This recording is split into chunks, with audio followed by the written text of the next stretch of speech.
জান্নাত নিয়ে মায়ের মুখে অনেক গল্প শুনেছি, কিন্তু মনে হচ্ছে সবচেয়ে সুন্দর গল্পটি শুনেছি আমার ছোট মেয়েটার কাছে।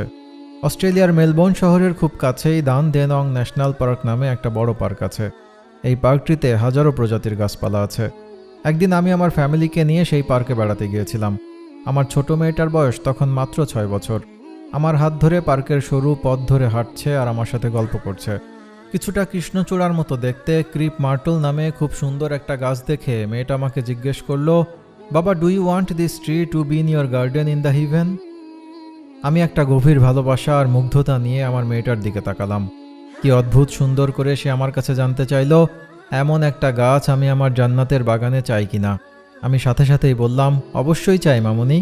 আমার উত্তর শুনে সে বলল, তাহলে বলো সুবহানাল্লাহ। আমিও বললাম সুবহানাল্লাহ।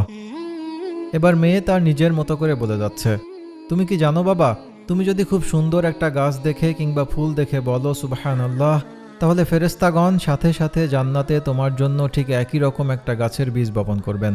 তুমি একদিন জান্নাতে গিয়ে সেটা দেখতে পারবে। আমি একটু অবাক হয়ে বললাম, তাই? মেয়েটা একটু জোর দিয়ে বলল, হ্যাঁ বাবা, আমাদের টিচার মিস উমনা আমাদেরকে এই কথা বলেছেন। তুমি জানো বাবা, আমি ঠিক করেছি পথে কিংবা পার্কে দেখা সুন্দর সুন্দর গাছপালা থেকে 5000 গাছ আমি সিলেক্ট করব আর বলবো সুবহানাল্লাহ। আমি চাই জান্নাতে আমার অনেক বড় একটা বাগান হবে।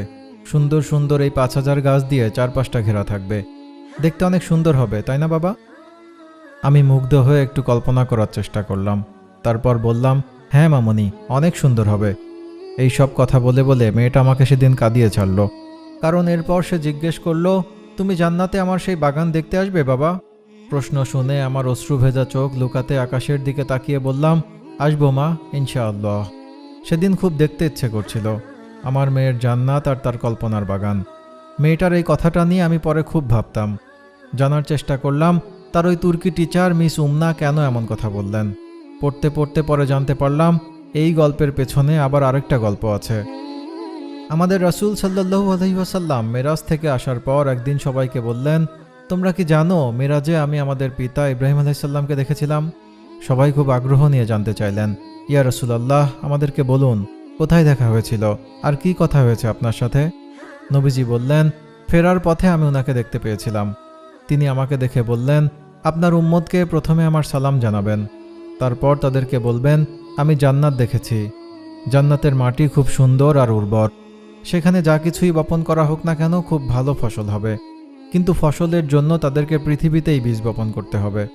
রাসূল সাল্লাল্লাহু আলাইহি ওয়াসাল্লাম বললেন, আমি আপনার এই কথা তাদেরকে জানাবো।